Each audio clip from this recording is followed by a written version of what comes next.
இந்த குறைவுன்னு நம்ம ரொம்ப எதிர்பார்த்தோம். ஏன்னா கடந்த 4 மாதங்களுக்கு முன்பாக பார்த்தீங்கன்னா 99,800 வந்தது. 1,00,000க்கு உள்ளே போச்சு ஒரு சவரன்.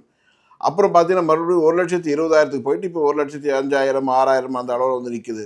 ஸோ இந்த குறைவெல்லாம் இது தற்காலிகமான குறைவு தான்.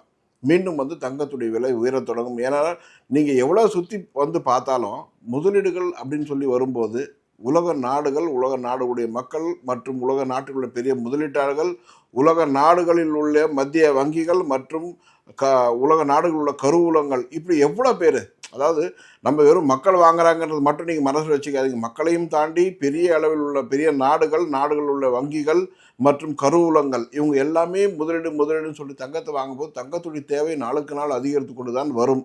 அப்பொழுது அதனுடைய விலை உயரும். ஏனென்றால் அடுத்த உண்மையான உலகத்துடைய கரன்சி, நான் பலமுறை சொல்லியிருக்கிறேன், உண்மையான உலகத்துடைய கரன்சின்னு பார்த்தீங்கன்னா தங்கம் தான். அதனால் தங்கத்துடைய விலை வந்து குறைவது எல்லாமே தற்காலிகமானது அப்படிங்கிறது நிச்சயமாக உண்மை.